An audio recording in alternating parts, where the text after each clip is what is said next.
ரொம்ப நாளைக்கு அப்புறம் செம்ம ஜாலியாக ரொம்ப ஹாப்பியாக நான் இருந்தேன் அப்படின்னு சொன்னோன்னா அது பேரூர் கோயில் தேர் அன்னைக்கு தான்.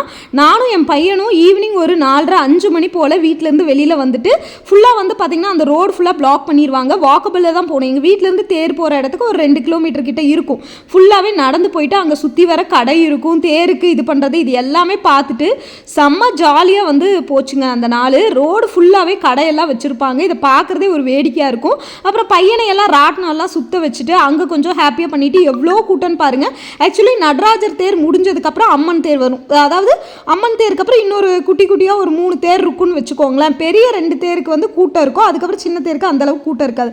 மேக்ஸிமம் வந்து இந்த தேருக்கு வந்து பார்த்திங்கன்னா எங்களோட சின்ன பிள்ளையாக இருக்கும்போது மொத்த என்டர்டெயின்மெண்ட்டுமே இந்த பேரூர் கோயிலில் நடக்கிற இந்த தேர் ஃபங்க்ஷன், அதுக்கப்புறம் சிவராத்திரி ஃபங்க்ஷனு, இந்த மாதிரி டைமில் எங்கெங்கேயோ ஊரில் இருந்தெல்லாம் வந்து இங்கே அரங்கேற்றம் பண்ணுவாங்க. அதெல்லாம் செம்ம ஹாப்பியாக இருக்கும். நைட் டைம் அப்படியே ஸ்நாக்ஸ் எல்லாம் வாங்கி சாப்பிட்டு அங்கே விற்கிறது இது எல்லாமே பார்த்துட்டு ரொம்ப ஹாப்பியாக இருந்ததுங்க. அந்த நாளே வந்து போச்சு. இது வந்து அம்மன் தேர், சின்ன தேர், சரிங்களா? இதுக்கு முன்னாடி நீங்கள் பார்த்தது பெரிய தேர். நீங்கள் பேரூர் கோயிலுக்கு வந்திருக்கீங்களா, தேர் பார்த்துருக்கீங்களான்னு கமெண்ட் பாக்ஸில் சொல்லுங்கள்.